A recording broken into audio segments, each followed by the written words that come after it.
வணக்கம். காலத்தின் குரல் நிகழ்ச்சிக்கு உங்களை அன்போடு வரவேற்கிறோம். ஜல்லிக்கட்டு தொடர்பான வழக்கு உச்சநீதிமன்றத்தில் நிலுவையில் இருக்கும் நிலையில் உச்சநீதிமன்றம் அந்த வழக்கை முடித்து வைப்பதற்கு முன்னால் மத்திய அரசாங்கம் எதுவும் செய்வதற்கு இல்லை என்ற கருத்தை மத்திய சுற்றுச்சூழல் துறையினுடைய அமைச்சர் அனில் மாதவ் தவே தெரிவித்திருக்கிறார். தமிழக முதலமைச்சர் ஓ பன்னீர்செல்வம் அவர்கள் எழுதிய கடிதம், ஜல்லிக்கட்டை நடத்துவதற்காக ஒரு அவசர சட்டத்தை கொண்டு வாருங்கள் என்று அவர் கடிதம் எழுதியிருந்த நிலையில் ஜல்லிக்கட்டுக்கு ஆதரவாக பல்வேறு முகாம்களிலிருந்து பல்வேறு முனைகளிலிருந்து தமிழ்நாட்டில் போராட்டங்கள் நடந்து வரக்கூடிய வேளையில் மத்திய அரசு இந்த கருத்தை சொல்லியிருக்கிறது. அவசர சட்டம் கொண்டு வர முடியாது, நீதிமன்றம் தீர்ப்பளிக்கட்டும், அதற்கு பிறகு நாங்கள் தலையிடுவோம் என்ற கருத்தை அவர்கள் சொல்லியிருக்கிறார்கள். தனது பொறுப்பிலிருந்து மத்திய அரசு தனது பொறுப்பை தட்டி கழிக்கிறதா, கைவிரிக்கிறதா என்று இதை பார்ப்பதா, அல்லது இதுதான் சட்டத்தின் நிலை, ஒரு மத்திய அரசு சட்டப்படி இதைத்தான் செய்ய முடியும் என்று பார்ப்பதா? விவாதிக்கலாம். நம்மோடு எழுத்தாளர் கவிஞர் மதுக்கூர் ராமலிங்கம் அவர்கள், ஜல்லிக்கட்டு தொடர்பாக தொடர்ந்து ஆய்வுகளை நடத்தி வரக்கூடிய ஒரு ஆய்வாளர் திரு ராஜ மார்த்தாண்டன் அவர்கள், விலங்குகள் நல ஆர்வலர் திரு எஸ் முரளிதரன் அவர்கள், பாரதிய ஜனதா கட்சியின் திரு அரசகுமார் அவர்கள், மதுரையிலிருந்து திரைப்பட இயக்குனர் ஜூலியன் பிரகாஷ் அவர்கள். வணக்கம். உங்கள்கிட்ட கருத்து கேட்கறதுக்கு முன்னாடி களத்திலிருந்து ஒருத்தர்கிட்ட கேட்கலாம். ஜூலியன் பிரகாஷ், மத்திய அரசாங்கத்தினுடைய இந்த நிலை, அவசர சட்டம் கொண்டு வர முடியாது, நீதிமன்றம் தீர்ப்பளிக்கட்டும் என்று சொல்லியிருக்கக்கூடிய இந்த நிலைப்பாட்டை நீங்க எப்படி பார்க்கறீங்க? இந்த வருஷம் ஜல்லிக்கட்டு நடக்கும் அப்படின்ற நம்பிக்கை உங்களுக்கு இருக்கிறதா? இல்லை, நம்பிக்கை குறைஞ்சிக்கிட்டே தான் வருது. நடக்கிறதுக்கான சாத்தியக்கூறுகள் எதுவுமே தெரியலை. அவசர சட்டம் இல்லை, நிதானமாகவே சட்டம் போட்டுருக்கலாம். போன வருஷம் என்ன நடந்துச்சோ, 8ஆம் தேதி இதே மாதிரி ஒரு அறிவிக்கை வந்துச்சு. அதுக்கப்புறம் முடியாது, அதுக்கப்புறம் ஸ்டே வாங்கினாங்க, கோர்ட்டில் போனாங்க, வச்சாங்க. அந்த மாதிரி ஒரு சூழ்நிலை வந்துச்சு. அதே தான் இப்போயும் நடந்துக்கிட்டு இருக்கு. அவசர சட்டம் இன்னி போட்டு அது நாளை கழிச்சு, இன்னும் 2 நாள் தான் இருக்குது, 14ஆம் தேதி நடத்தணும். அதுக்குள்ளே நடக்கும்ன்றதுக்கான நம்பிக்கை சுத்தமாக இல்லை. அவசர சட்டம் முன்பே கொண்டு வந்திருக்கலாம், இப்போ கடைசி நேர பதைப்பு நம்பிக்கை குறையக்கூடிய வகையில் இது இருக்கு அப்படின்ற பார்வை அவங்க வைக்கிறாங்க. பிஜேபி அமைச்சர் ஏன் இந்த நிலையை சொல்றாரு? இல்லை, வழக்கு நீதிமன்றத்தில் இருக்கிற போது சட்டம் கொண்டு வருவது என்பது சிரமமான ஒன்று. இரண்டாவது, அவசர சட்டம் கொண்டு வருகிற அளவில் இன்றைக்கு எதிர்க்கட்சிகளுடைய ஒத்துழைப்பு அவ்வளவாக இல்லை. காரணம் என்னவென்றால், இந்த சட்டத்துக்கு எதுக்கு எதிர்க்கட்சி இல்லை, அவசர சட்டம் என்றால் சட்டம் பாஸ் பண்ணணும்ல, அப்புறம் அவசர சட்டம் கொண்டு வந்தால் அப்புறம் சட்டத்தை பாஸ் பண்ணணும்ல. இல்லை, நில மசோதாவை கூட தான் எதிர்க்கட்சிகள் கடுமையாக எதிர்த்தாங்க. ஆனால் தொடர்ச்சி அவசர மசோதா கொண்டு வந்தாங்களே. இல்லை, இதுக்கு 2 காரணம். முதல்ல நீதிமன்றத்தில் நிலுவையில் இருக்கு. நீதிமன்றத்தில் நிலுவையில் இருக்கும்போது அது சட்ட சிக்கல் உருவாகும். இரண்டாவது, அந்த வனவிலங்குகள் பட்டியலிலிருந்து எடுக்கப்படுவதற்கான முயற்சிகளை தான் முயற்சி செய்து கொண்டிருக்கிறோம் ஒழிய, எப்படியும் உச்சநீதிமன்றத்தில் மத்திய அரசு சார்பாக ஒரு நல்ல தீர்ப்பு கிடைப்பதற்கான அனைத்து ஆயத்தமான கருத்துக்களும் எடுத்து வைக்கப்பட்டிருக்கிறது. ஆதாரப்பூர்வமான கருத்துக்கள்லாம் எடுத்து வைக்கப்பட்டிருக்கிறது.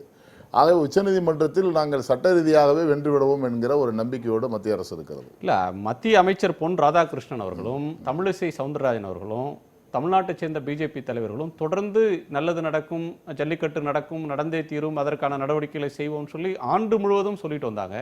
இப்ப தீர்ப்பு வரட்டும், இப்ப அவசர சட்டம் நாங்க கொண்டு வர முடியாது, தீர்ப்பு நாளைக்கு வரும், நாளான்னைக்கு வரும்ன்றதுக்கோ 14ஆம் தேதிக்கு முன்பே தீர்ப்பு சொல்லியாகணும்னோ எந்த கட்டாயமும் இல்லாத ஒரு நிலைமையில அவசர சட்டமும் கொண்டு வர மாட்டாங்க, தீர்ப்பு வருமானு உத்தரவாதம் இல்லை அப்படின்ற நிலையில் ஜல்லிக்கட்டு ஆர்வலர்களுடைய எதிர்பார்ப்பு ஏமாற்றம்ன்றது இயற்கையான ஒன்று தானே? பிஜேபி மேல அவங்களுக்கு அதிருப்தி வர்றது சகஜம் தானே? இல்லை, 2016 துறை சார்பாக நோட்டிபிகேஷன் கொடுத்தோம். அந்த நோட்டிபிகேஷனுக்கும் தடை வாங்கி விட்டார்கள். இது பிஜேபி மட்டுமே செய்யக்கூடிய ஒரு காரியம் அல்ல. ஒரு மத்திய அரசு ஜல்லிக்கட்டு ஆர்வலர்களுக்கு விடை கொடுப்பதற்காகவும் ஜல்லிக்கட்டை நடத்த வேண்டும், பாரம்பரியமான ஒரு நிகழ்வு என்பதற்காகத்தான் ஒரு நோட்டிபிகேஷனை வெளியிட்டது. அந்த நோட்டிபிகேஷனுக்கு தடை வாங்கி விட்ட பிறகு சட்டத்தின் பிரச்சனைகள், சிக்கல் அதிகமாக இருக்கிறது. ஆகவே உச்சநீதிமன்றத்தின் நிலுவையில் இருக்கிற வழக்கின் மூலமாகத்தான் தீர்வு காண முடியும் என்கிற சூழ்நிலை தள்ளப்பட்டிருக்கிறது. ராமலிங்கம், வழக்கு நிலுவையில் இருக்கிறது, அதனால சொல்ல முடியல. அவசர சட்டம் கொண்டு வருவது முன்பே கொண்டு வந்திருக்கலாம் என்றால் எதிர்க்கட்சிகளுடைய ஒத்துழைப்பு இல்லை. இல்லை, இதை ஒருவேளை நாடாளுமன்றத்திலே மசோதா கொண்டு வந்து அவசர சட்டம் இல்லை, சட்டமே நிறைவேற்றி இருக்கலாம். காட்சிப்படுத்தக்கூடாத விலங்குகள் பட்டியலிலிருந்து காளையை நீக்குகிறோம் என்று கடந்த நாடாளுமன்ற கூட்டத்தொடரில் இவர்கள் அவசர சட்டம் அல்ல, சட்டமே கூட கொண்டு வந்திருக்கலாம். நீங்கள் குறிப்பிட்டது போல இந்த நிலம் கையகப்படுத்துகிற மசோதாவுக்காக திரும்ப திரும்ப திரும்ப திரும்ப பல அவசர சட்டங்களை கொண்டு வந்தவர் தான் திரு மோடி அவர்கள். ஆனால் இதில் பிஜேபி எத்தனை வாயில பேசுகிறாங்கன்னே கண்டுபிடிக்க முடியல. நேற்று கூட 3 பேர் ஒரே நேரத்தில் சொன்னாங்க. மரியாதைக்குரிய சகோதரி தமிழிசை அவர்கள் நடந்தே தீரும்னாரு. நம்ம தமிழ்நாட்டிலிருந்து மத்திய அமைச்சராக பொன் ராதாகிருஷ்ணன் நடந்தே தீரும்னாரு. ஏற்கனவே எச் ராஜா சொல்கிறாரு, இலகணேசன் சொல்கிறாரு. இங்கே சென்னைக்கு வருகிற சுற்றுச்சூழல் துறை சார்ந்த மத்திய அமைச்சர் அதெல்லாம் வந்து நாங்கள் நீதிமன்ற தடையை மீறி எதுவும் செய்ய முடியாது அப்படிங்கிறாங்க. இன்றைக்கி கூட கோவையில் என்ன சொல்கிறாங்கன்னா, தமிழிசை அவர்கள் என்ன சொல்கிறாங்கன்னா, தடையை மீறி நடத்தினால் பிஜேபி அதை ஆதரிக்கும் அப்படிங்கிறார். இதாவது எத்தனை மேனகா காந்தி இதை ஆதரிப்பாங்களான்னு தெரியல. முதல்ல பிஜேபி இந்த பிரச்சனையில் தங்களுடைய நிலைப்பாடு என்ன என்பதை தமிழக மக்களுக்கு தெளிவுபடுத்த வேண்டும். தமிழகத்தில் இருக்கிற பிஜேபி தமிழக பாஜக ஜல்லிக்கட்டை ஆதரிக்கிறது, அதுல வந்து எங்களுக்கு 2 கருத்தே இல்லை அப்படின்னு சொல்லி தமிழிசை சவுந்தரராஜன் அவர்கள் சொல்றாங்க. என் கருத்து தான் தமிழ்நாடு பிஜேபியுடைய கருத்து, நீங்க மேனகா காந்தி கருத்தை ஏற்றுக்கொள்ள தேவையில்லைன்னு அவங்க சொல்றாங்க. அப்ப இங்க வந்து சொன்ன மத்திய அமைச்சர் கண்டனம் தெரிவிக்கலாமா? அவங்க மேனகா காந்தி கண்டனம் தெரிவிக்கலாமே. இதுல திரும்ப திரும்ப வெங்கைய நாயுடு என்ன சொல்றாருன்னா, இது உச்சநீதிமன்ற வழக்கு இருக்கு, தமிழர்கள் புத்திசாலிகள். என்ன சொல்றாருன்னு நினைக்கிறேன்னா, கடந்த ஆண்டு இதே போலத்தான் பொங்கல் நெருங்குகிற நேரத்தில் ஒரு நிச்சயமாக உச்சநீதிமன்றம் தடை விதிக்கும் என்று தெரிந்தே ஒரு அரசாணையை வெளியிட்டார்கள். இவர்களுக்கு தெரியும் நீதிமன்றம் இதை அனுமதிக்காது. கடந்த ஆண்டு ஒரு ஆண்டு முழுவதும் கடந்த ஆண்டு பிஜேபி தமிழக மக்களை ஏமாற்றியது. இந்த ஆண்டும் கடைசி நேர பரபரப்புக்காக செய்தார்களே தவிர நிச்சயமாக உச்சநீதிமன்றம் அவர்கள் வெளியிடுகிற சில கருத்துக்களை பார்க்கிற பொழுது இதில் இவர்கள் என்னதான் வாதம் வைத்தாலும் அவர்கள் ஆதரவாக ஒரு தீர்ப்பை வழங்குவார்களா என்பது மிகப்பெரிய கேள்விக்குறியாகத்தான் இருக்கிறது. பல்வேறு முனைகளில் மாற்றி மாற்றி பேசுறீங்க. பிஜேபிக்கு ஒரு வாய்ஸ் இதுல இல்ல. பிஜேபிக்கு வந்து ஒரே ஒரு வாய்ஸ் தான், அது வந்து உறுதியான வாய்ஸ். சும்மா தான் நடிக்கிறது, மக்களுக்காக ஒன்று பேசுறது, அரசியலுக்காக ஒன்று பேசுறதுலாம் பிஜேபி கிடையாது.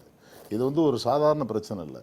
கிட்டத்தட்ட 2008 2009 திமுக தமிழ்நாடு கவர்மெண்ட் வந்து இது வந்து அரசாணை சட்டம் நிறைவேற்றி அந்த சட்டத்தின் அடிப்படையில் அதற்கு பிறகு உச்சநீதிமன்றம் சென்று வனவிலங்கு ஆர்வலர்கள், வாரியத்தை சேர்ந்தவர்கள், பீட்ட அமைப்புகள்லாம் உச்சநீதிமன்றம் சென்று கிட்டத்தட்ட ஆங்காங்கு நடந்த நிகழ்வுகள் எல்லாம் அவர்கள் ஆதாரபூர்வமாக உச்சநீதிமன்றத்தில் சப்மிட் செஞ்சு சமர்ப்பித்து அதன் அடிப்படையில் இந்த வழக்கு வந்து ஒரு உறுதியான ஒரு வழக்காக உச்சநீதிமன்றம் இதை எடுத்துக்கொண்டிருக்கிறது.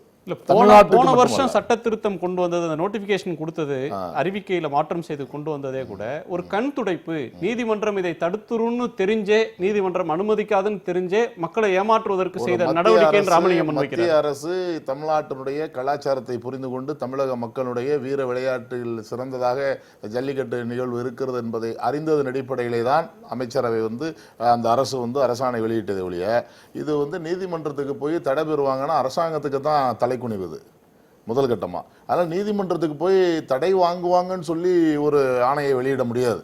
அதனால நீதிமன்றம் வந்து அதை கருத்துல கொள்ளுன்னு நினைச்சோம், அதை கருத்துல எடுத்துக்கல நீதிமன்றம். ராமலிங்கம், பிஜேபிக்கு ஒரே குரல் தான், அது உறுதியான குரல், இதை ஜல்லிக்கட்டை நடத்த வேண்டிய குரல் அப்படின்ற பார்வை இல்ல. நான் வந்து உறுதியான குரல் தான், ஆனா இது வந்து தமிழர்களுடைய பண்பாட்டுக்கு எதிரான குரல். இன்னும் சொல்ல போனால் ஜல்லிக்கட்டு குறித்து தமிழ் மக்களினுடைய மரபு 2000 வருஷமா இருக்கு. இவங்க சிந்துச்சமொழி நாகரிகத்திலேயே ஒரு வீரன் காளையினுடைய கொம்பை பிடிப்பது போன்ற முத்திரை எடுக்கப்பட்டது. சிந்துச்சமொழி நாகரிகத்தையே வைதிக பண்பாடாக மாற்றி சில சித்து வேலைகளை செய்தவர்கள் தான் பிஜேபி.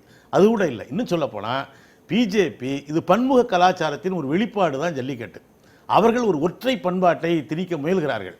அதை தமிழ்நாட்டில் தமிழக மக்கள் ஏற்க மாட்டார்கள் என்பதால் தான் பிஜேபி இந்த விஷயத்தில் அவர்களுக்குள் ஒத்த கருத்து இருக்கிறது. அது என்ன என்றால் தமிழர்களுடைய மரபுக்கு, பண்பாட்டுக்கு, பாரம்பரியத்துக்கு எதிரானது என்பதனுடைய கருத்து. கடந்த ஆண்டு ஜனவரி மாதத்தில் அவங்க வெளியிட்ட நோட்டிபிகேஷன் அறிவிக்கையில் ஜல்லிக்கட்டுக்கு விதிவிலக்கு தர்றோம், காளைகளை அதற்கு பயன்படுத்தி கொள்ளலாம் அப்படின்னு சொல்லி திருத்தம் கொண்டு வந்தாங்களே. அவங்க வந்து ஒற்றை பண்பாடு தான் வேண்டும், இது பன்முக பண்பாட்டுக்கு எதிரானவர்கள் சொன்னா இதை செய்திருக்க வேண்டிய அவசியம் இல்லையே. நீதிமன்றம் தடை விதிக்கிறதுக்கு பிஜேபி எப்படி பொறுப்பாக முடியும், அரசு எப்படி பொறுப்பாக முடியும்? இல்ல, கடந்த ஆண்டு அரசாணை கொண்டு வந்தார்கள். அந்த சட்ட தடையை நீக்குவதற்கு இந்த ஓராண்டு முழுவதும் கால அவகாசம் இருந்திருக்கிறது அல்லவா? என்ன செஞ்சாங்க? ஒண்ணுமே செய்யலையே. ஒரு அவசர சட்டம் கொண்டு வந்திருக்கலாம். அல்லது வந்து நாடாளுமன்றத்தில் இப்போ அவங்க சொல்றாங்க, அண்ணன் சொல்றாங்க இல்லையா, எங்களுக்கு எதிர்கட்சிகள் ஒத்துழைப்பு இல்லைன்னு வைக்கட்டும். இந்த தமிழர்களுக்கு எதிராக எந்தெந்த கட்சிகள் பேசுகிறது என்பதை தமிழக மக்கள் புரிந்து கொள்ளட்டுமே. நாடாளுமன்றத்தில் இது விவாதத்துக்கு உட்படுத்தவே இல்லையே. தமிழருக்கு ஆதரவாக பேசாம தானே காங்கிரசும் திமுக ஒன்னு சேர்ந்து இதை ஊத்தி முடிச்சிருக்காங்க. அப்புறம் எப்படி தமிழருக்கு ஆதரவா பேசுவாங்க? நீங்க காங்கிரஸை குறை சொல்றீங்க, ஆனால் உங்க ஆட்சி வந்து 2.5 வருஷம் ஆயிடுச்சு. காங்கிரஸ் செய்த தவறை காங்கிரஸ் இதுல தவறே செய்திருந்தாலும் அதை சரி செய்வதற்கான வாய்ப்பு உங்களுக்கு 2.5 வருஷம் இருந்திருக்கு. சட்டம் இடம் கொடுக்கணும் இல்லைங்க. இல்ல நீங்க எவ்வளவோ சட்டங்களை மாற்றி இருக்கீங்க. அடுத்தடுத்து வழக்கு இல்ல சட்டம்னா உச்சநீதிமன்றத்துல வழக்கு இறுகிக்கிட்டே போகுதே. இப்ப உதாரணமா ஒரு முன்னாள் பிரதம மந்திரி 10 ஆண்டுகள் நாட்டை ஆண்டவர் திரு மன்மோகன் சிங் அவர்கள் 2015 டிசம்பர் மாதம் 15ஆம் தேதி நம்ம மரியாதைக்குரிய அந்த ஜெய்சிமாவுக்கு கடிதம் எழுதுறாரு. என்ன எழுதுறாரு? உங்களுடைய நடவடிக்கையை நான் பாராட்டுகிறேன். எத்தனை நாளைக்கு காங்கிரஸே சொல்லிட்டு இருப்பீங்க? சரி, காங்கிரஸ் 2011 இந்த தீர்ப்பை ஒரு அறிவிக்கை வெளியிட்டு தான் சிக்கல்னாலும் காங்கிரஸ் ஆட்சி இருக்கிற வரை 2014 மேல வரையிலும் அவங்க ஆட்சி இருக்கிற வரையிலும் ஜல்லிக்கட்டு நடந்து கொண்டே தான் இருந்தது. அப்ப காங்கிரஸ் ஆட்சி காலத்துல எந்த தடையுமே இல்லையே. அதே மாதிரி அதான் எப்படி நடந்தது என்று கேட்டால் உச்சநீதிமன்றம் சில நிபந்தனைகளுக்கு அடிப்படையிலே ஜல்லிக்கட்டை நடத்துவதற்கு அனுமதித்தார்கள். அதற்கு பிறகு வனவிலங்கு ஆர்வலர்கள் இந்த அமைப்புகளை சேர்ந்தவர்கள் எல்லாம் ஆதாரபூர்வமாக அங்கே ஒருவர் இறந்து விட்டார், இங்கே காளை வதைப்படுத்தப்படுகிறது என்றெல்லாம் ஆதாரபூர்வமாக அவர்கள் சான்றுகளை கொண்டு போய் உச்சநீதிமன்றத்தை சமர்ப்பித்ததால் ஒட்டுமொத்தமாக தடை விதித்து விட்டது. காங்கிரஸ் ஒன்றும் நடத்த விடல. உச்சநீதிமன்றம் சில நிபந்தனைகள் அடிப்படையில் நடத்த அனுமதித்தது. ராஜமார்த்தாண்டன், நீங்க எப்படி பாக்குறீங்க? உச்சநீதிமன்றம் குறுக்க இருக்கா? மத்திய அரசுக்கு மனம் இல்லையா? அல்ல தமிழ்நாட்டுக்கு இதை திருத்துவதற்கான அரசியல் வலிமை தமிழ்நாட்டு கட்சிகளுக்கு இல்லையா? அது பிள்ளையார் சொல்லி போட்டது திரு ஜெயராம் ரமேஷ் அவர்கள் தான் இது நிறுத்தணும் அப்படிங்கிறதுக்கு அந்த நோட்டிஃபிகேஷனில் கொண்டு வந்தது. ஆனால் 2016 வந்த நோட்டிஃபிகேஷன் முதல்ல நாங்கள் நோட்டிஃபிகேஷன் கொண்டு வர போகிறோம் அப்படின்னு சொல்லிட்டு இருந்தாங்க. யார்? பிஜேபி மத்திய அரசு சொல்லிட்டு இருந்தாங்க. அப்போ அவங்களுக்குள்ள லீகல் அட்வைஸஸே இந்த மாதிரி நோட்டிஃபிகேஷன் வந்தால் அது சுப்ரீம் கோர்ட்டில் நிற்காது அப்படின்னு அட்வைஸ் வந்துச்சு. அது நியூஸ்லேயே வந்துச்சு.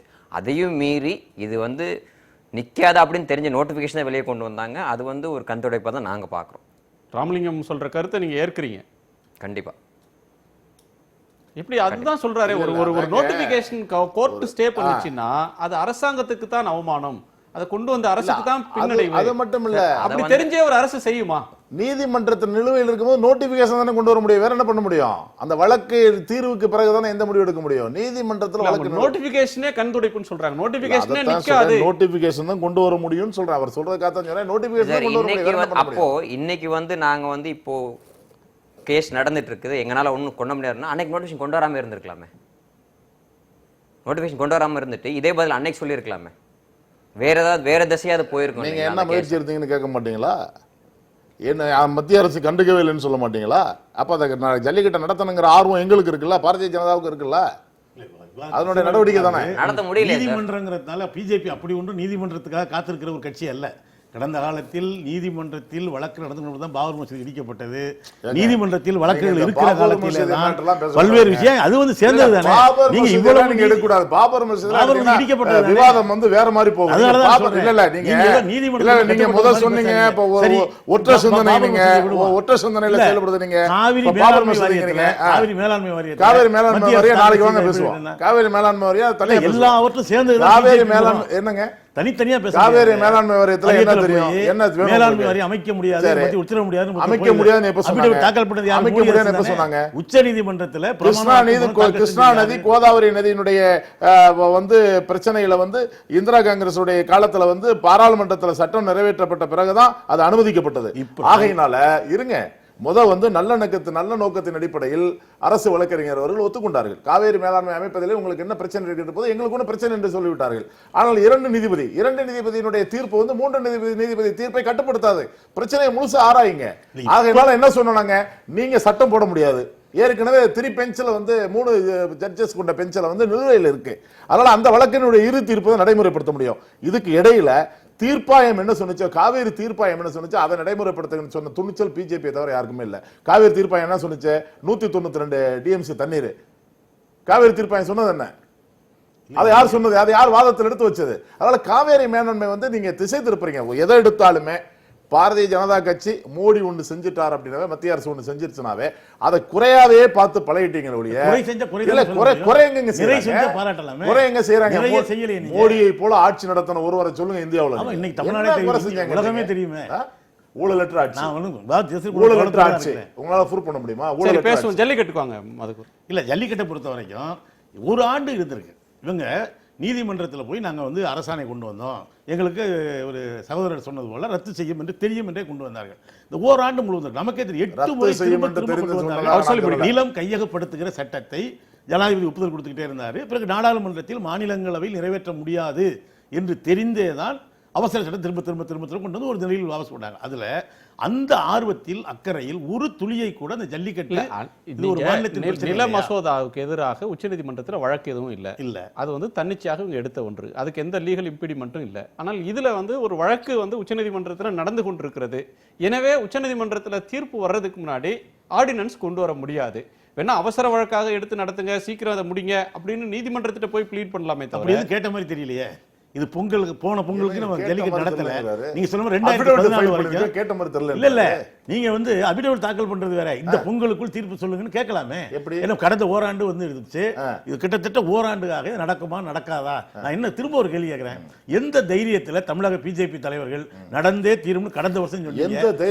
எந்த தைரியத்துல நீங்க மாடு அவுத்து விட தயாரா இருக்கீங்களோ, எந்த தைரியத்துல நீங்க நடிச்சுக்கிட்டு இருக்கீங்களோ மக்கள் மத்தியில நீங்க மாட்டை அவுத்து விடுங்க, நாங்களும் சேர்ந்து அவுத்து விடுவோம். இல்ல பிஜேபி சொல்றீங்க. நாங்க சொல்லிட்டோம் தமிழ்நாடு பிஜேபி தயாரா இருக்கு. தமிழ்நாடு பிஜேபி எதிர்க்கட்சிகள் பேசுறது வேற, ஆளுங்கட்சிக்கு ஒரு பொறுப்பு இருக்கு.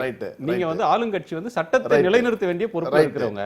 இப்ப சீமான் போன்றவர்கள், ஒரு சீமானோ வேல்முருகன் போன்றவர்களோ தமிழ் ஆர்வலர்களோ நாங்க வந்து ஜல்லிக்கட்டை நடத்துவோம், எங்க 4000 வருஷ பாரம்பரியம், 2000 ஆண்டு பாரம்பரியம், எங்களுக்கு இந்த திடீர்னு போட்ட தடையை நாங்க மதிக்க மாட்டோம், நாங்க நடத்துவோம்னு சொன்னா சட்டத்தை மீறுறோம்னு அவங்க சொல்றாங்க. கண்டிப்பா சட்டத்தை மீறுறது, அப்படி நடத்தினால் வந்து சட்டத்துக்கு எதிரானது, சட்டத்தை மீறுவது.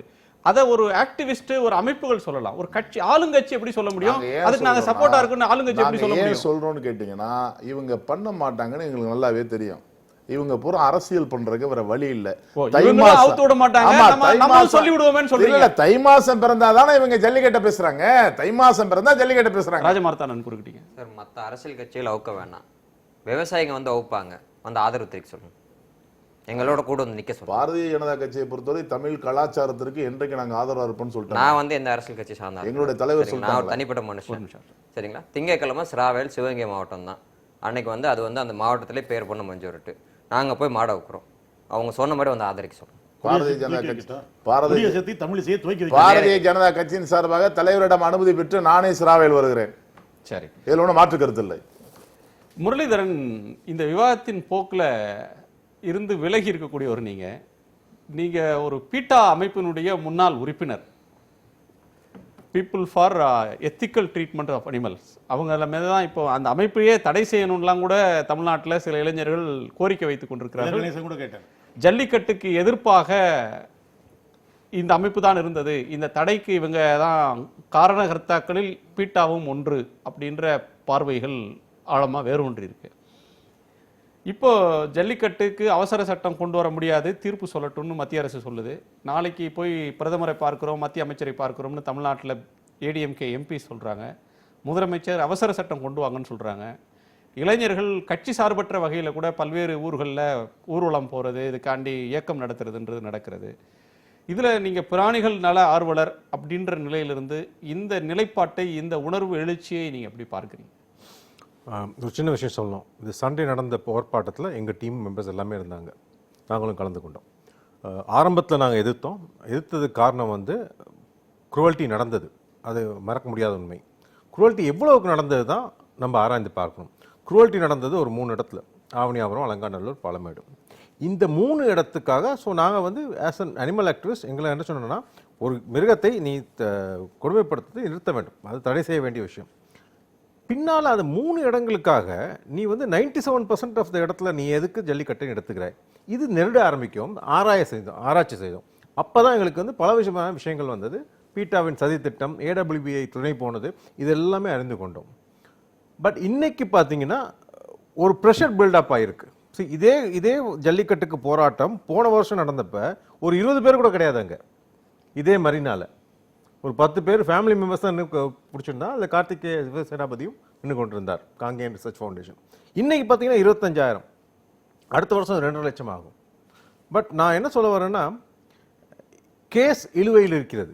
எந்த ஒரு சட்ட அறிஞரை, அதாவது ஒரு சீனியர் அட்வொகேட்டை கூப்பிட்டு இந்த கேஸ் இப்படி இருக்கும் பொழுது எந்த ஒரு சட்டமும் ஏதோ ஒரு நோட்டிஃபிகேஷனோ ஏதோ ஒரு கொண்டாட முடியுமா அப்படின்னு கேட்டால் அவர் கிளியராக சொல்லுவார், முடியாது. 2 தடவை சுப்ரீம் கோர்ட் உங்களுக்கு தடை விதித்துள்ளது. ஃபர்ஸ்ட் டைம் விடியா சொன்னது, 2வது வாட்டி நீங்க வந்து ஆர்டினன்ஸ் போட்டீங்க, ஜியோ போட்டீங்க, நோட்டிஃபிகேஷன் போட்டீங்க. ஸோ அதையும் வந்து தடை செய்து விட்டார்கள். இப்படி இருக்கல நீங்க என்னதான் பேக் ரூட்ல நீங்க வந்து அந்த காளைகளை பட்டியலிருந்து ரிமூவ் பண்ண, பெர்ஃபார்மிங் அனிமல் பட்டியலிருந்து ரிமூவ் பண்ணா கூட சுப்ரீம் கோர்ட்டுக்கு கோவம் தான் வரும். இதை திரும்பவும் எடுத்துச் செல்வார்கள், இதே வாதத்தை வைப்பார்கள். 2 தடவை நீங்கள் தடை செய்துள்ளீர்கள், அதையும் மீறி ஒரு சென்ட்ரலில் இருக்கும் அரசாங்கம் இதை வந்து நடத்த முயற்சிக்கிறது அப்படின்னா திரும்பவும் அது வந்து ஒரு இது வரும். அன்னைக்கு சுப்ரீம் கோர்ட் ஓப்பனாக கேட்டுரும், இங்கே நாங்கள் கோர்ட் நடத்துறோமா இல்லை நீங்களே நடத்திக்கிறீங்களான்னு. இந்த நிலைமையில் தான் பிஜேபி இருக்குது. ஸோ பிஜேபி நம்ம வந்து குறை சொல்லவே முடியாது.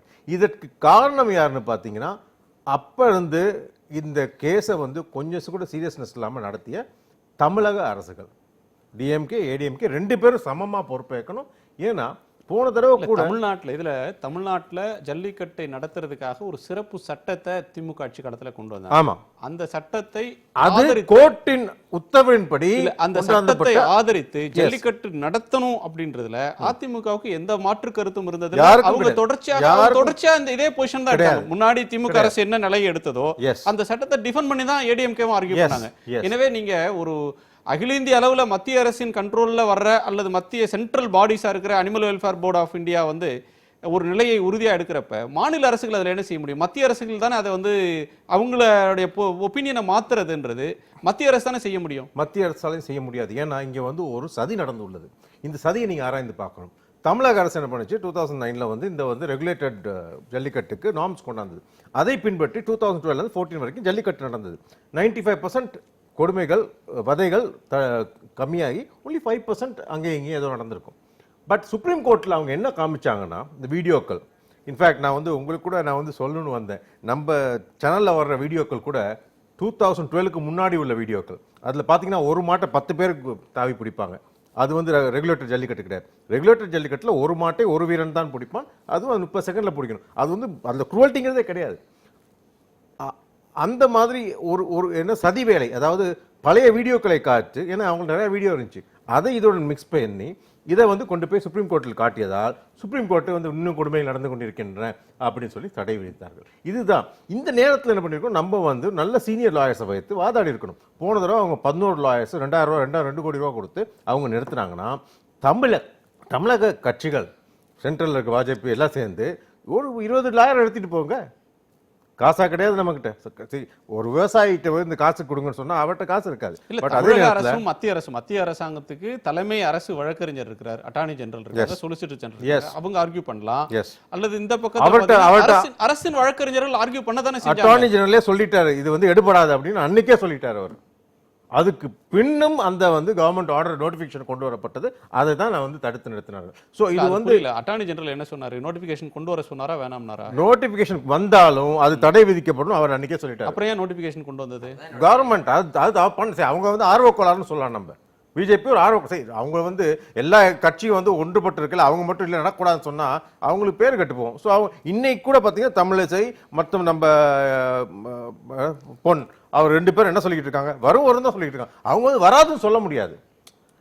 அவங்க வரணும் சொல்றதுக்கு மற்றவர்கள் சொல்வதற்கும் வித்தியாசம் இருக்கு. அவங்க வந்து பிரதமரோட பேசுற கலெக்டிவ் ஃபெயிலியர் சார். இன்னைக்கு போய் நீங்க பிரதமருக்கு பிரஷர் போட்டு நீ ஆர்டர் கொண்டு வந்தா முடியாது. இது வந்து எந்த ஒரு சீனியர் லாயர்ட்ட நீங்க கலெக்டிவ் ஃபெயிலியர்ன்றீங்க. எல்லோருடைய ஒட்டுமொத்த தோல்வினா யாரோட தோல்வி? யார் ஒட்டுமொத்தம் கலெக்டிவ்னா யாரெல்லாம் சொல்லுவீங்க? கலெக்டிவ்னா தமிழக மக்களையும் மாடுகளையும் விட்டு விடுங்கள். அது தவிர அரசியல் கட்சிகளின் ஒரு கலெக்டிவ் ஃபெயிலியர்.